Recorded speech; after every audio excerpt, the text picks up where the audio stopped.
Hello everyone, come to the lecture third of cost and estimation. In lecture third, we will discuss about the rules for measurement.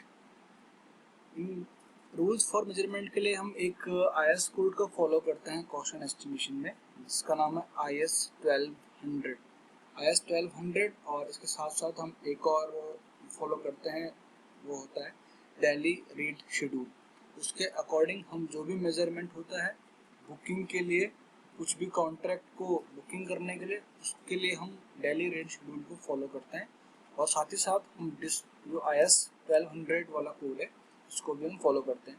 तो आप आज ही जो IS 1200 है cost and estimation का, उसको download कर लीजिएगा और डेली रेट शेड्यूल को भी डाउनलोड कर लीजिएगा। उसमें आपको सारे जो कॉन्सेप्ट हैं कि हर एक आइटम्स का क्या क्या उसका रेट होगा पर डे का, क्या उसके चार्जेस होंगे और किस टाइप का उसको बुकिंग किया जाएगा।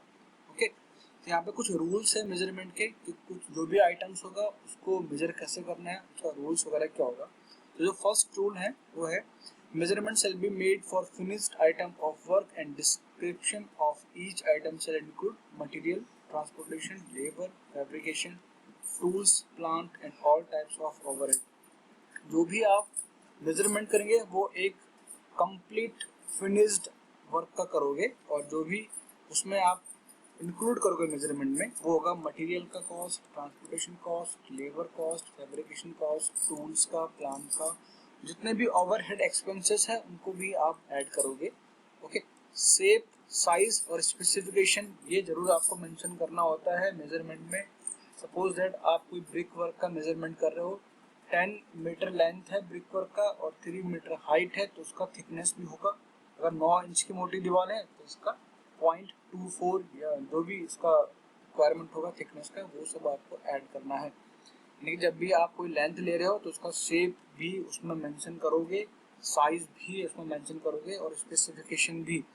स्पेसिफिकेशन मतलब सपोज दैट कोई वॉल है तो उसमें 9 इंच की वॉल है तो उसका स्पेसिफिकेशन होगा कि 9 इंच की वॉल है, उसमें रेशियो ऑफ मोटार 1:6 का हम यूज करते हैं।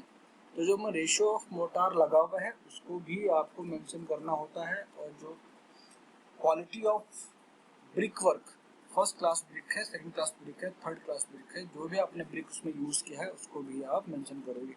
ओके, सेकंड जो रूल है वो है booking order shall be in sequence of length, breadth, height और thickness.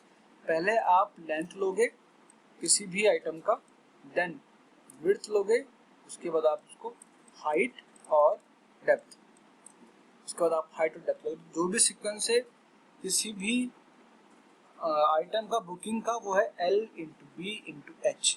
Okay, length, width, height, इसी सीक्वेंस में आप जो रूल बुक आपकी है उसमें लिखोगे, उसमें ऐड करोगे। जो थर्ड पॉइंट है work shall be measured subject to the following tolerance. जो फर्स्ट लीनियर मेजरमेंट जो आप करोगे वो नियरेस्ट होना चाहिए 0.01 metre. Okay, and area shall be measured to the nearest 0.01 square metre. इतना लीस्ट काउंट होगा, इतना आपको करना ही करना है एरिया को consider. Cubic content shall be work out to the nearest 0.01 cubic metre. ये सारे मेन पॉइंट हैं, ये कई बार MCQ वगैरह में पूछे जाते हैं तो इसको आप ठीक से प्रिपेयर कर लीजिएगा। Fourth rule book, same type of work under different condition and nature shell be measured separately. अगर सपोज दैट कोई वर्क यहाँ पे ब्रिक वर्क हो रखा है और सेम वही ब्रिक वर्क किसी और कंडीशन में भी या किसी और वर्क में हो रखा है, तो आपको दोनों ही वर्क का नेचर भले सेम है, दोनों का स्पेसिफिकेशन भी सेम है, बट आपको दोनों को सेपरेटली ही काउंट करना है और उनको सेपरेट आइटम ही कंसिडर करना है। okay?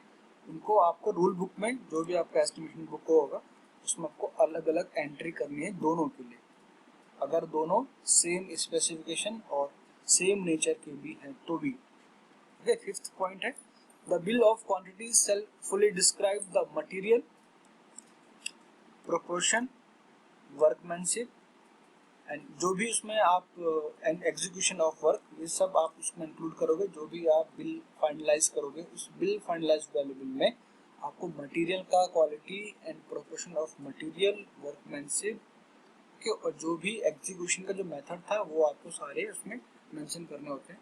आगे जब हम न्यूमेरिकल करेंगे इसके ऊपर तो हाँ समझ पाओगे आप लोग कि हाँ इसको एंट्री कैसे करते हैं चीज। ओके, सिक्स्थ है, in case of masonry stone और brick work structural concrete categories shall be measured separately and the height shall be described. First है फाउंडेशन टू प्लिंथ लेवल, पहले आप इतने लेवल तक का ब्रिक वर्क फाइंड आउट करते हो। सेकंड है plinth level to the first floor level, उसके बाद जो भी इसमें वर्क आएगा उसको आप सेपरेट लेते हो। थर्ड है from first floor to second floor level, उसके बाद second third, third to fourth, fourth to fifth, so जो भी उसके बाद प्रोसेस होगा। बट जो भी ब्रिक वर्क होगा वो तीन स्टेप्स में होते हैं। पहला स्टेप्स होता है foundation to plinth, second steps plinth level to first floor. Foundation से प्लिंथ लेवल आने में भी कई स्टेप्स होते हैं, बट वो सारे स्टेप्स आपको एक ही टॉपिक के अंडर में रखने हैं। Second plinth level to first floor, इसके अंडर में भी 3-4 स्टेप्स आ सकते हैं, तो इन सारे स्टेप्स को आपको एक ही टॉपिक के अंडर में रखने होते हैं। जो थर्ड वाला है first floor to second floor, second floor to third floor, ये आप आगे चलते रहेंगे। ओके, जो स्टैब्लिशमेंट जो भी चार्जेस होंगे लमसम आइटम के, तो 1.5 to 2% आप डायरेक्टली ऐड करोगे, जो कि हम साइट पे सेपरेटली आइटम को ऐड नहीं कर पाते हैं। तो टोटल कॉस्ट का 1.5 to 2% हम डायरेक्ट जो लमसम आइटम है उनको हम ऐड कर लेते हैं, तो वो सब आपको ऐड भी करना होता है at the end of estimation. Okay, तो ये है यूनिट थर्ड का पार्ट। यूनिट फोर्थ का मैं वीडियो जो होगा जल्दी इसके बाद आपको अपलोड कर दूंगा। ओके, जो भी आपको डाउट्स में लगते हैं वो आप फ्रीली पूछ लिया करो। Okay, thank you.